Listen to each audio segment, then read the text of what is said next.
सुग्रीव के दुख को सुनकर श्री राम ने अपनी मित्रता का वचन दोहराया।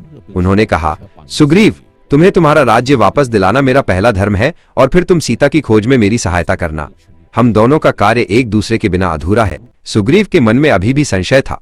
बाली अत्यंत बलशाली था। सुग्रीव ने कहा, हे राम, बाली इतना शक्तिशाली है कि मैं डरता हूं। क्या आप उसे हरा सकते हैं? मुझे आपकी शक्ति का कोई प्रमाण चाहिए। ये दुंदुभी का शरीर है। बाली ने इसे एक ही पैर से फेंक दिया था। अगर आप इसे उठाकर दूर फेंक दें तो मुझे विश्वास हो जाएगा। श्री राम ने एक ही झटके में उस विशालकाय कंकाल को लात मारी। वो उड़ता हुआ कई योजन दूर जाकर गिरा। सुग्रीव की आंखें आश्चर्य से खुली रह गईं।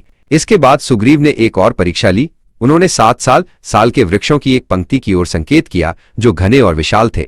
क्या आप एक ही बाण से इन 7 वृक्षों को एक साथ भेज सकते हैं? राम ने तुरंत अपना दिव्य बाण निकाला और उसे चढ़ाकर निशाना साधा।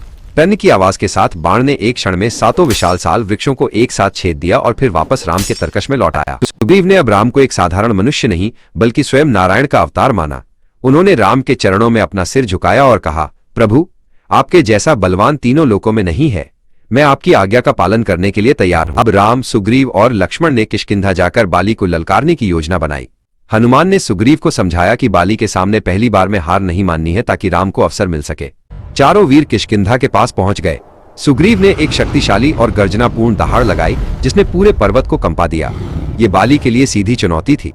सुग्रीव की दहाड़ सुनकर बाली क्रोध से भर उठा और तुरंत अपनी पत्नी तारा के रोकने पर भी युद्ध के लिए बाहर आ गया। दोनों वानर भाई गदा और मुट्ठियों से एक दूसरे पर प्रहार करने लगे। राम ने एक वृक्ष की ओट से छिपकर देखा और बाली पर एक अचूक बाण चलाया। बाण लगते ही बाली धरती पर गिर पड़ा। अपने अंतिम क्षणों में उसने राम की ओर देखा और न्याय पर प्रश्न किया।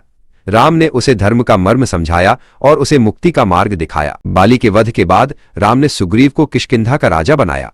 वर्षा ऋतु शुरू हो चुकी थी, इसलिए सबने सीता की खोज का अभियान 4 महीने बाद शुरू करने का निर्णय लिया।